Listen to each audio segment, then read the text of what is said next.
Morning students.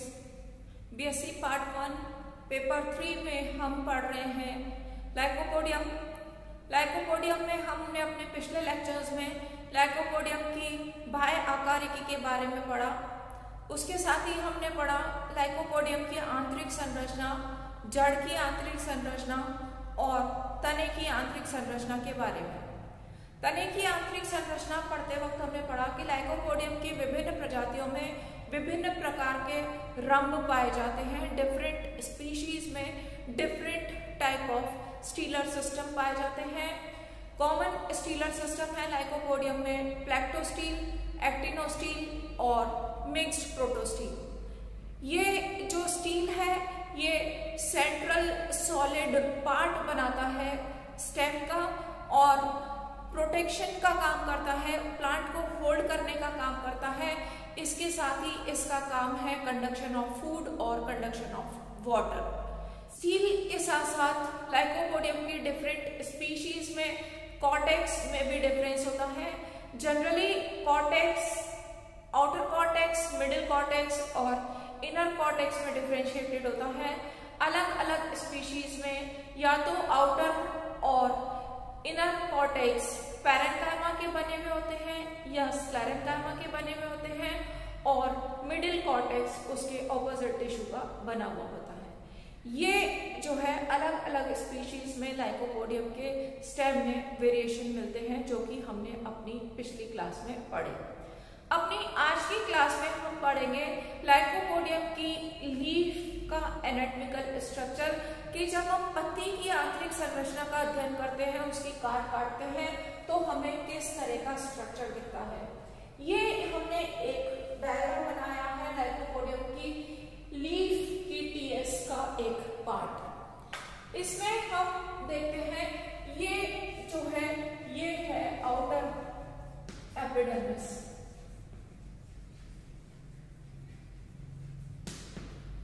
और नीचे की तरफ वाली ये है इनर एपिडर्मिस। जड़ और तने की भांति पत्ती की भी एपिडर्मिस जो है यहाँ पर यूनिसिकेट स्ट्रक्चर है, आउटर मोस्ट स्ट्रक्चर है, बाहरी वातावरण से सुरक्षा का काम करती है। और यहाँ पर इस आउटर एपिडर्मिस के बाहर एक प्रोमिनेंट क्यूटिकल लेयर पाई जाती है। क्यूटिकल एक परत होती है एपिडर्मिस के बाहर की तरफ, जो कि क्यूटिन नामक पदार्थ के विक्षेपण से बनती है और ये इसको एक्स्ट्रा प्रोटेक्शन का काम करती है बाहरी वातावरण से, जिसमें ताप, धूप और जल की हानि या जो आउटर एनवायरनमेंट के एनिमीज है जैसे बैक्टीरिया, इंसेक्ट्स और कई चीजों से प्रोटेक्शन में ये हेल्प करती है। आउटर एपिडर्मिस बाहर की तरफ होती है, इनर एपिडर्मिस नीचे की तरफ होती है। ये जो है सन फेसिंग होती है।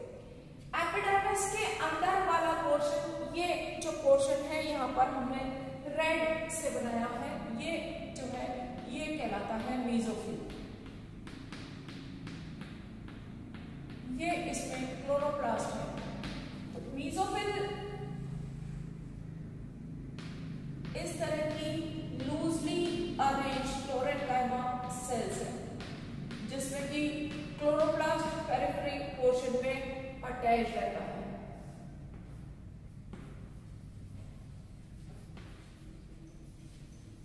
तो ये जो आउटर एपिडर्मिस से इनर एपिडर्मिस तक का पूरा रीजन मेसोफिल से होता है।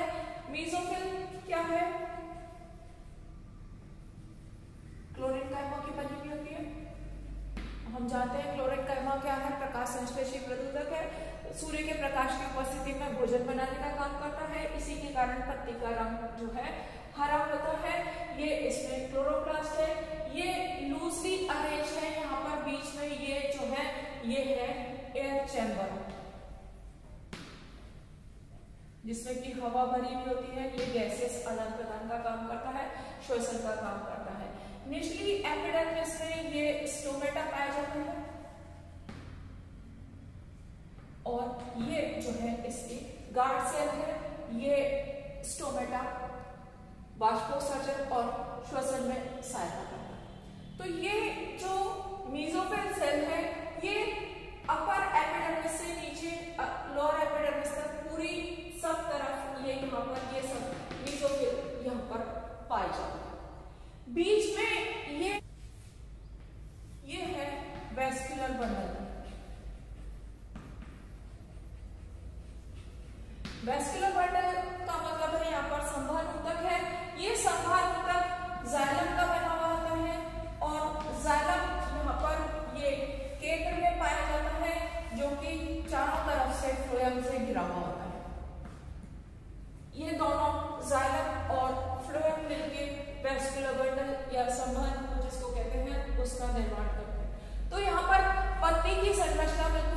सिंपल है कि आउटर एपिडर्मिस है, इनर एपिडर्मिस है। इनर एपिडर्मिस के यहाँ पर स्टोमेटा पाए जाते हैं, स्टोमेटा के अंदर सबस्टोमेटल कैविटी है। ये जो क्लोरेंकाइमा है यहाँ पर ये लूजली अरेंज्ड, ये पैलिसेड टिश्यू भी कहते हैं इसको, खंभों तक, क्योंकि ये जो है ये इस तरह से खंभे के कोशिका है। ये पैलिसेड टिश्यू जो है ये क्लोरेंकाइमेटस होता है, फोटोसिंथेसिस का काम करता है, भोजन बनाने का काम करता है। और इसके लगभग बीच में एक वेस्कुलर बंडल पाया जाता है। हमने जब बाह्य संरचना पढ़ी थी तब हमने देखा था कि पत्ती के बीच में एक अनडिवाइडेड मिडरिप होती है, तो ये जो मिडरिप है ये यहाँ पर ये है वेस्कुलर बंडल। एक केंद्र में वेस्कुलर बंडल होता है, इसके चारों तरफ ये जो है ये पैलिसेड टिश्यू होता है, दोनों तरफ अपर और लोअर एपिडर्मिस होती है। वेस्कुलर बंडल में सेंट्रल पोर्शन में जाइलम होता है, चारों तरफ फ्लोएम में घिरा हुआ होता है। यहाँ पर जाइलम में प्रोटोजाइलम और मेटाजाइलम में डिफरेंशिएशन नहीं होता है। तो ये थी लाइकोपोडियम की पत्ती की आंतरिक संरचना। लाइकोपोडियम के प्लांट की वेजिटेटिव स्ट्रक्चर और एनाटॉमिकल स्ट्रक्चर पढ़ने के बाद हम पढ़ेंगे रिप्रोडक्शन। रिप्रोडक्शन या जनन लाइकोपोडियम में किस तरह से होता है। रिप्रोडक्शन का मतलब हम जानते हैं कि अपने जैसे सजीव को बनाना या अपने जैसे सजीव बनाकर स्वयं की संख्या में वृद्धि करना, एक इंडिविजुअल से बहुत सारे इंडिविजुअल बनना रिप्रोडक्शन कहलाता है।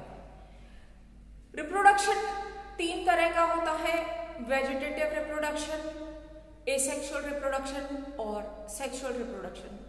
वेजिटेटिव रिप्रोडक्शन या कायिक जनन सबसे पहला टाइप है रिप्रोडक्शन का।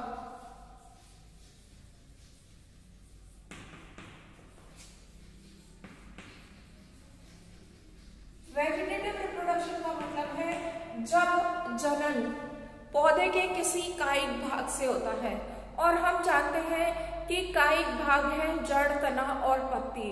जब जड़, तना और पत्ती एक सजीव से कई सजीव का निर्माण करते हैं, एक लाइकोपोडियम के पौधे से कई पौधे बनाने का काम करते हैं, तब उस तरह का जनन कायिक जनन या वेजिटेटिव रिप्रोडक्शन कहलाता है। सबसे फर्स्ट टाइप है बाय बुलबुल और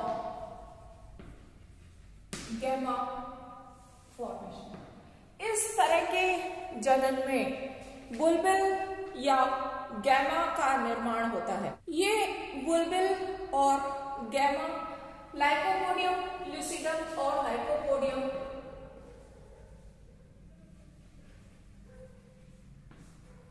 सिलेबो में कॉमनली पाई जाती है। ये स्मॉल बर्ड लाइक स्ट्रक्चर है। इन स्ट्रक्चर को कहते हैं बुलबुल या गैमा का।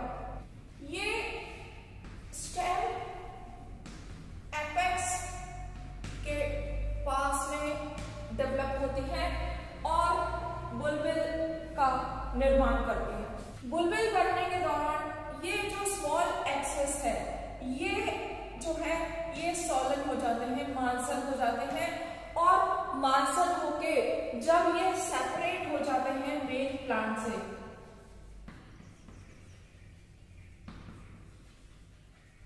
तो ये सेपरेट होके नए प्लांट का निर्माण करते हैं, नए लाइकोपोडियम प्लांट का निर्माण करते हैं।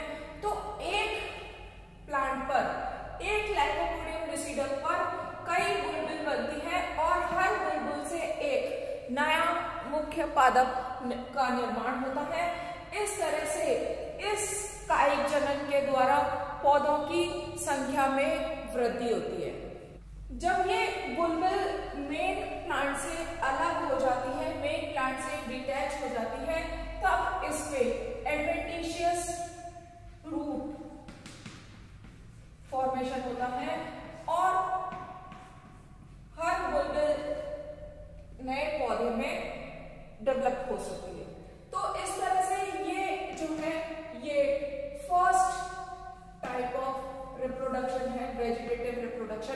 बाय बुलबुल फॉर्मेशन। सेकेंड है बाय रेस्टिंग बर्ड फॉर्मेशन।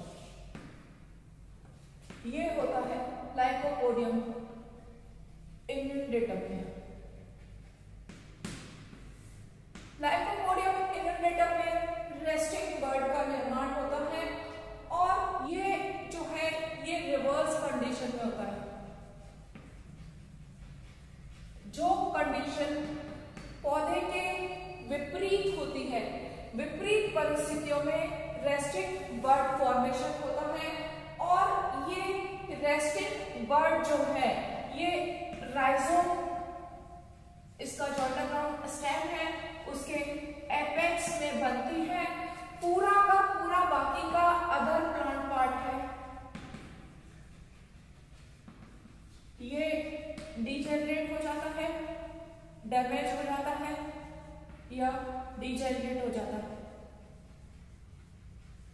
सिर्फ ये जो राइजोम का एपेक्स है, ये एपेक्स रेस्टिंग बर्ड कहलाता है और इस एपेक्स के फॉर्म में ये प्लांट जो है सरवाइव करता रहता है। जब प्रतिकूल परिस्थिति आती है, जब सूटेबल कंडीशन आती है, तो इस रेस्टिंग बर्ड्स के एडवेंटिशियस रूट फॉर्मेशन से यहां पर नया प्लांट या नए प्लांट बनते हैं। इस तरह से रेस्टिंग बर्ड जो है एक कायिक जनन का तरीका है। इसके अलावा प्रतिकूल परिस्थितियों में भी स्वयं को बचाए रखने का सबसे अच्छा साधन है रेस्टिंग बर्ड फॉर्मेशन। नेक्स्ट है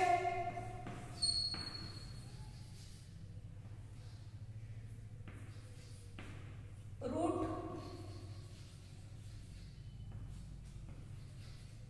ट्यूबर्स या ट्यूबिकल्स।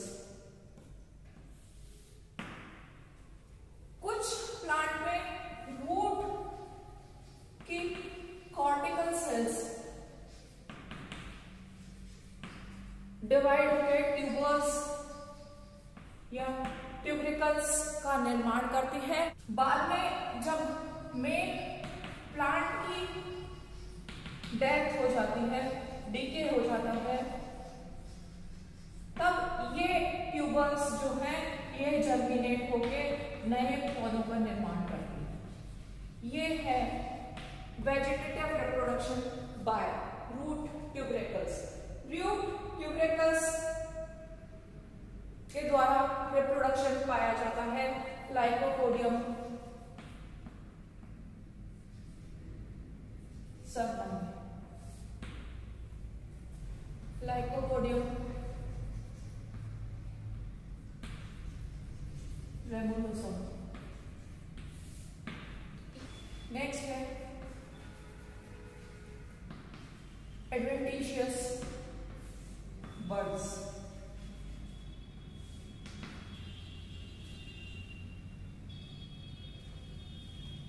लाइकोपोडियम रिफ्लेक्सम में एडवेंटिशियस बर्ड्स के थ्रू वेजिटेटिव रिप्रोडक्शन होता है। इसमें स्टेम के बेसल पार्ट से एडवेंटिशियस बर्ड्स फॉर्मेशन होती है और एक एडवेंटिशियस बर्ड से न्यू प्लांट फॉर्मेशन होता है। तो ये एडवेंटिशियस बर्ड्स जो है मेन प्लांट के डेथ एंड डीके के बाद ये जो है एडवेंटिशियस बर्ड ये जर्मिनेट होके नए पौधे का निर्माण करती है। तो ये इस तरह से एडवेंटिशियस बर्ड के थ्रू वेजिटेटिव रिप्रोडक्शन होता है। नेक्स्ट है फ्रेगमेंटेशन।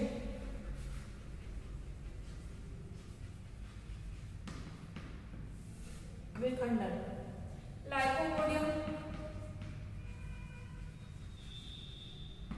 इनुंडेटम में और भी बहुत सारी स्पीशीज है जिसमें कि फ्रेगमेंटेशन एक common mode of vegetative reproduction है। हमने ये पढ़ा था कि लाइकोपोडियम जो है ये इस तरह से द्विभाजी है, डायकोटमस इस तरह से इसकी ब्रांचें लाइकोपोडियम की होती है। जब भी फ्रेगमेंटेशन होता है या डेथ एंड डीके होती है, मान लीजिए ये वाला पार्ट जो है यहाँ से डीके हो रहा है और ये डीके होते होते इसके द्विभाज्य बिंदु तक पहुंच गया, तो ये एक जो पहले लाइकोपोडियम का प्लांट था उसकी ये और ये दो शाखाएं थी, बाद में ये और ये दोनों जो है नए इंडिपेंडेंट प्लांट के जैसे सरवाइव कर सकते हैं। इसी तरह से जब यहाँ पर जब होगा तो इससे फिर ये दो पौधे बन सकते हैं, यहाँ पर इससे भी दो पौधे बन सकते हैं। तो विखंडन के बाद हर जो शाखा है वो एक नए पौधे को जन्म दे सकती है। तो ये फ्रेगमेंटेशन का मतलब है खंडीभवन, या जो फ्रेगमेंट्स है छोटे छोटे पीसेस बन जाते हैं और हर पीस से या कुछ जो खंड ऐसे हैं वो नए पादप में विकसित हो जाते हैं।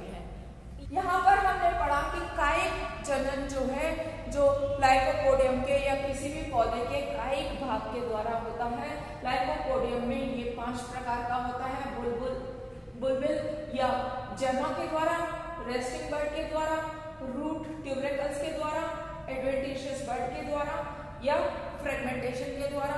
लाइकोपोडियम की अलग अलग स्पीशीज में कायिक जनन के द्वारा अलग अलग प्रकार से अलग अलग मेथड से एक मुख्य पौधे से कई पौधे का निर्माण होता है।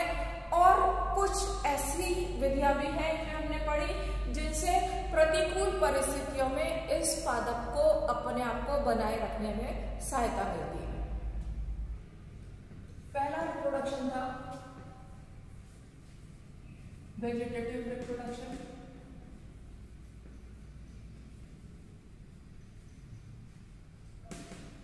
दूसरा है एसेक्सुअल रिप्रोडक्शन।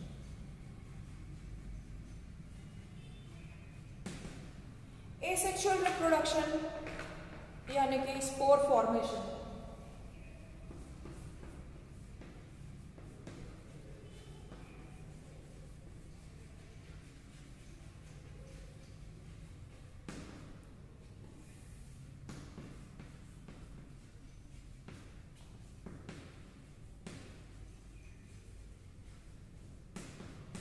स्पोर फॉर्मेशन जो है वो एसेक्सुअल रिप्रोडक्शन के दौरान बनते हैं और ये जो रिप्रोडक्शन है ये सेकेंड टाइप ऑफ रिप्रोडक्शन है, अलैंगिक जनन या एसेक्सुअल रिप्रोडक्शन।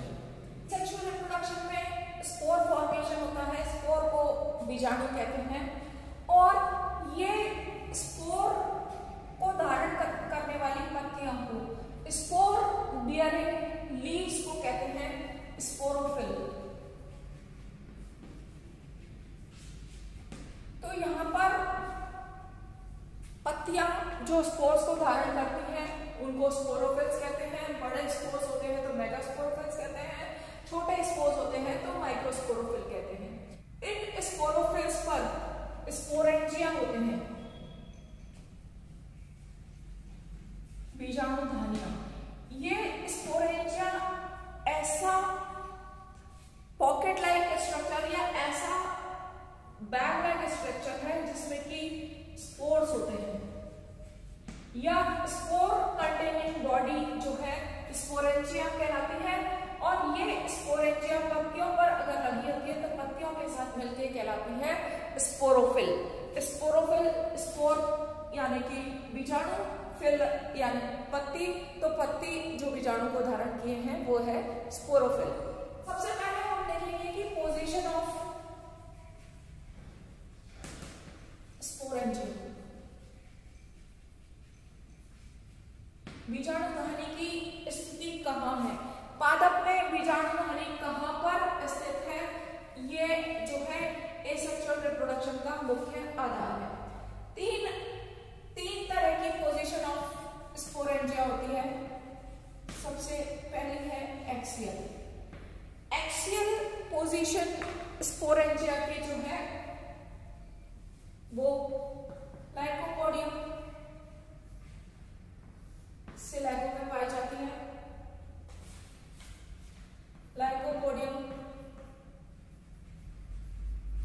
यूनिट में पाई जाती है।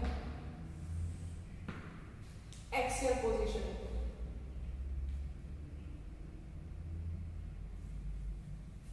इसमें स्पोरेंजिया जो है ये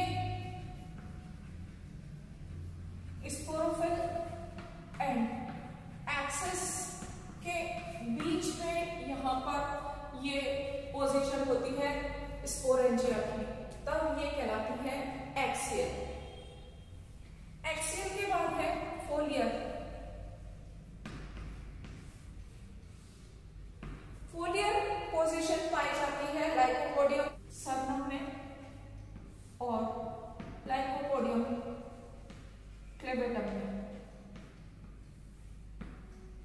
स्पोरोफिल की अपर सरफेस पर स्पोरेंजिया पाई जाती है,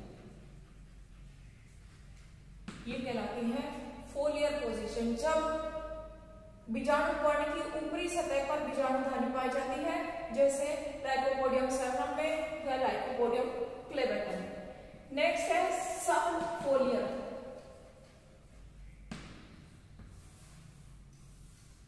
फोलियर पाई जाती है लाइकोपोडियम स्क्वेरोसम में।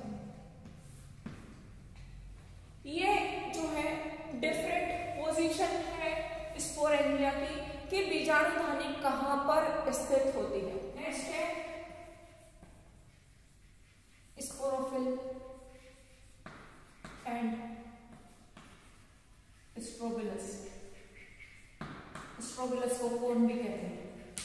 हमने पहले पढ़ा था कि लाइकोपोडियम को हमने दो में डिवाइड किया था, रेफ्लोस्टेकिया एंड यूरोस्टेकिया। तो यूरोस्टेकिया में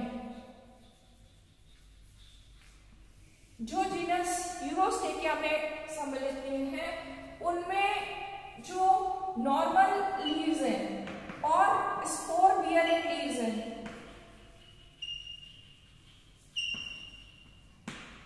नॉर्मल लीव्स का मतलब है वेजिटेटिव लीव्स और स्पोर बियरिंग लीव्स का मतलब है स्पोरोफिल्स। तो ये जो स्पोरोफिल है और नॉर्मल लीव है, दोनों में कोई अंतर नहीं रहता। मॉर्फोलॉजिकली ये जो है एक ही तरह की दिखाई देती है। इनमें स्ट्रोबिलस नहीं बनता, इनमें कोई कोन नहीं बनता।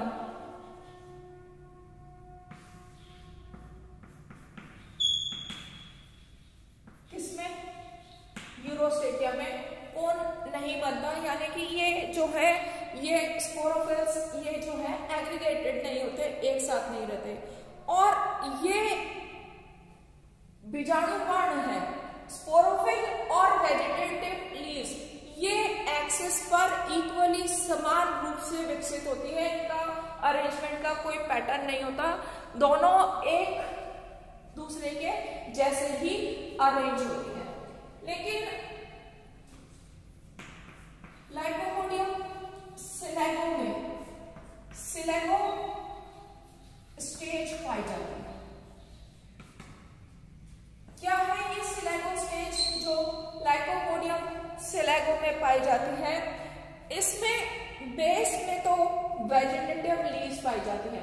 जो प्लांट का ये जो बेसल रीजन है, यहाँ पर बेसल रीजन में वेजिटेटिव लीव्स पाई जाती है।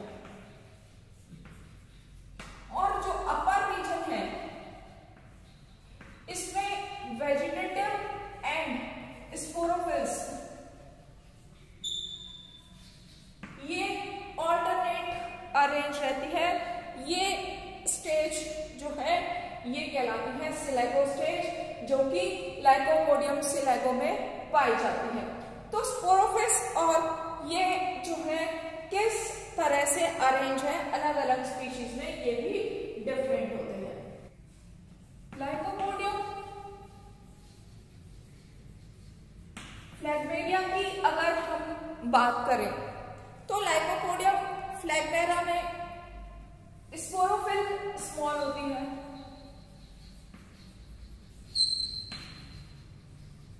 In comparison to vegetative leaf ये स्पोरोफिल जो है छोटी होती है और इनकी जो शाखाओं के ऊपरी सिरे जो एपेक्स है, इस एपेक्स पर कोन या स्ट्रोबिलस पाया जाता है। कोन क्या है? कोन या स्ट्रोबिलस ऐसा स्ट्रक्चर है जहां पर ये बहुत सारी स्पोरोफिल्स यहाँ पर इसमें एक ग्रुप में एक साथ अरेंज है। ये स्ट्रक्चर कहलाता है कोन। और ये कोन कई बार पेयर्ड युग्मों में होता है। ये इस तरह से ये हर इस पे कोन पाया जाता है, तो ये पेयर्ड फॉर्म है कोन की। पोडिया, कुछ प्लांट्स में कोन जो है पेयर्ड होते हैं, बहुत सारे कोन एक साथ अरेंज होते हैं और पोडिया फॉर्मेशन करते हैं। इसके बाद हम पढ़ेंगे स्पोरेंजियम। स्पोरेंजिया यानी कि बीजाणुधानी। बीजाणुधानी क्या होती है? स्पोरोफिल क्या है? ये स्पोर और लीव्स, ये है बीजाणुधानी, जिसके कि अंदर बहुत सारे स्पोर या बीजाणु होते हैं, उसको कहते हैं बीजाणुधानी। ये जो बीजाणुधानी है, ये किडनी शेप्ड स्ट्रक्चर या ग्लोबुलर स्ट्रक्चर है लाइकोपोडियम में, जो कि इन जनरल येलो या ऑरेंज कलर की दिखाई देती है। इसका साइज 1 से लेके 2.55 मिलीमीटर होता है, डायमीटर या व्यास अगर हम देखें तो।